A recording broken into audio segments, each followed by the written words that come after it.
Hello दोस्तों, स्वागत है आपका जियो पॉलिटिक्स 247 इंडिया पर। ईरान में कुछ बहुत बड़ा होने वाला है, या फिर मैं सीधे सीधे शब्दों में कहूँ तो ईरान पर परमाणु हमला होने वाला है, वो भी बम से नहीं बल्कि शायद किसी बिजली घर से। आज हम बात करेंगे यूएस और ईरान के बीच में जो युद्ध चल रहा है उसमें एक गंभीर मोड़ आ चुका है। आपने देखा होगा कि पिछले कुछ दिनों में तीन बहुत महत्वपूर्ण डेवलपमेंट हुए हैं इस युद्ध को लेकर के, जिससे ये कयास लगाए जा रहे हैं कि ईरान में कुछ बहुत बड़ा होने वाला है, या फिर मैं सीधे सीधे शब्दों में कहूँ तो ईरान पर परमाणु हमला होने वाला है, और वो भी बम से नहीं बल्कि शायद किसी बिजली घर से। इसे समझने के लिए तीन बिंदु है मुख्य रूप से, उनकी हम बात करेंगे। तो सबसे पहली बात यदि बात करें तो ट्रंप ने काफ़ी लंबे समय बाद भारत के प्रधानमंत्री नरेंद्र मोदी से बात की है, जिसमें कोई ट्रेड की बात नहीं हुई, यानी कुल मिला के सिर्फ और सिर्फ ईरान पर जो युद्ध चल रहा है उसके संदर्भ में पूरी बात हुई थी। तो इतनी महत्वपूर्ण कौन सी बात थी, क्योंकि भारत इसमें कोई बहुत महत्वपूर्ण भूमिका नहीं निभा रहा है। तो वास्तव में जो पर्दे के पीछे चल रहा है उस पर बात करेंगे।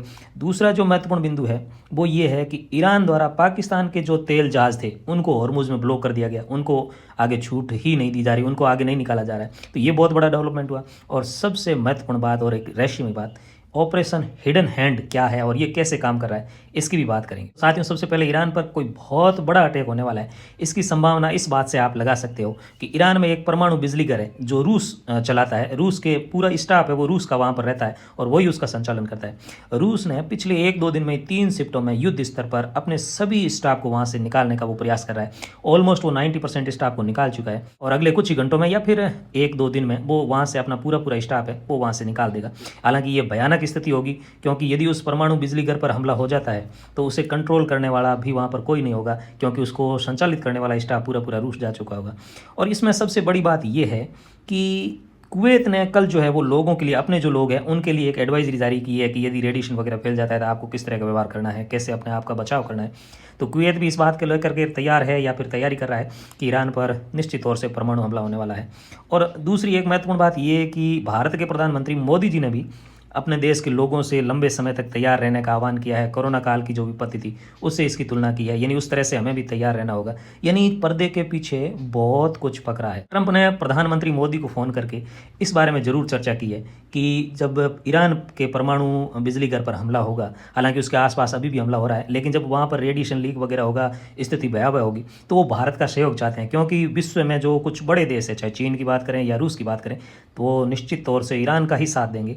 तो अमेरिका और इजराइल को भी कुछ महत्वपूर्ण देशों का साथ चाहिए, क्योंकि जब रेडिएशन वगैरह लीक होगा तो ये एक बहुत गंभीर चिंता का विषय होगा और उस समय किसी के साथ रहना बहुत मुश्किल निर्णय होगा। तो शायद ट्रंप मोदी से इसके लिए बात कर रहे होंगे कि आपको हमारा सहयोग करना चाहिए। हालांकि हम ये हाइपोथेटिकली सोच रहे हैं। और दूसरा जो महत्वपूर्ण बिंदु था कि पाकिस्तान के जहाज़ों को ईरान ने क्यों रोक दिया अचानक, तो इसके पीछे भी एक महत्वपूर्ण चीज़ है वो हुई है। दरअसल इसराइल और यूएसए, जिन्होंने शुरुआत के कुछ ही दिनों में ईरान की जो सेना है, चाहे नेवी, आर्मी या फिर वायुसेना की बात करें, तो उनको लगभग काफ़ी ज़्यादा क्षति पहुंचा दी थी। लेकिन उसके बावजूद भी ईरान बहुत अच्छे तरीके से उनका जवाब दे रहा था आक्रांताओं का, या फिर कहें कि अमेरिका और इजराइल का।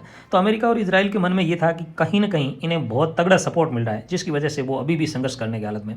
तो उन्होंने एक अपना खुफिया ऑपरेशन चलाया जिसका नाम था ऑपरेशन हिडन हैंड, जिसमें उन्होंने उन छुपे हुए हाथों की पहचान करना उनका काम था, उनको कौन सहायता कर रहा है। क्योंकि रूस और चाइना हालांकि जो तकनीकी वगैरह है उनका तो सहयोग कर रहे थे, लेकिन वास्तव में अमेरिका के कुछ जो लड़ाकू विमान है उनको भी नुकसान हुआ है। तो उस वजह से, और जो मिसाइलें वगैरह है उनका भी अभी टोटा नहीं आया है ईरान में। तो कहीं ना कहीं उन्हें लग रहा था कि जरूर जो हथियार है वो भी सप्लाई हो रहे। तो जब उनकी खोज की गई तो एक बहुत बड़ा और गंभीर मुद्दा या फिर कहें कि बात अमेरिका के सामने आई। दरअसल आप जानते हैं सीपेक बना हुआ है, चाइना से लेकर के पाकिस्तान से गुजरता है। चाइना और रसिया ने उस सीपेक का यूज़ करते हुए उसके माध्यम से जो ईरान है उनको हथियार वगैरह है वो सप्लाई कर रहा था। जब ये बात पता चली अमेरिका और इजराइल को, तो इजराइल तो पाकिस्तान से बात नहीं करता, लेकिन अमेरिका ने उन्हें इस बात के लिए लताड़ा और आगे से इस रूट का यूज़ न करने देने की उनसे हामी भर ली। तो पाकिस्तान, क्योंकि वो तो अमेरिका का पिट्ठू ही है, तो इसलिए उसने उस रूट को जो है एक तरह से ब्लॉक कर दिया कि भाई ईरान को यहाँ से कोई सप्लाई नहीं होगी। इस घटना के बाद ईरान है वो पाकिस्तान के साथ थोड़ा नाराज़ हो गया, पाकिस्तान से, कि जो हमारी सहायता जो आ रही थी गुपचुप रूप से वो आपने ब्लॉक कर दी, तो हम आपके जहाज़ है वो हॉर्मुज से नहीं गुजरने देंगे।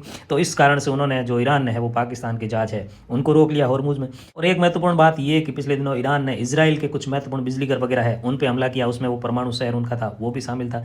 तो अब इसराइल को ये बहाना मिल गया, क्योंकि ईरान ने हमारे जो परमाणु ठिकाने हैं उन पर हमला करने का प्रयास किया है। हालांकि जो ईरान के द्वारा किए गए हमलों को वहाँ के एयर डिफेंस सिस्टम वगैरह ने रोक लिया था, जाएगा। लेकिन अब इसराइल कह रहा है क्योंकि ईरान ने एक अटेम्प्ट ले लिया है, प्रयास कर लिया है, तो हम भी जो इसराइल के पावर हाउसेज है, जो बिजली पैदा करने वाले जितने भी बिजली घर है, बड़े बड़े हो चाहे छोटे हो, सबको हम नेस्तनाबूद कर देंगे। और उसमें ये भी जो बुशहर में जो एक परमाणु बिजली घर है जो रूस चलाता है, उस पर अगले 1-2 दिन में बड़ा हमला होने की पूरी संभावना है। और आमतौर पर ये हमला आप ये मान के चलिए कि फ्राइडे शाम को हो सकता है, संभावना ये बन रही है, क्योंकि जो बड़ा डेवलपमेंट है वो आगे सैटरडे और संडे को शेयर मार्केट बंद रहता है। तो उस हिसाब से सोचें तो शुक्रवार के दिन में या रात में ईरान पर बहुत बड़ा हमला हो सकता है, यदि इन दोनों के बीच में बातचीत वास्तव में नहीं हो रही है। तो आने वाले समय में ईरान, अमेरिका और इसराइल का ये युद्ध किस तरह के नए रूप लेता है और भारत के संदर्भ में उसके क्या कुछ महत्वपूर्ण आउटपुट निकल के आएंगे, इन सब पर हम बात करते रहेंगे। हमारे इस नए चैनल को आप सब्सक्राइब अवश्य करिएगा। धन्यवाद।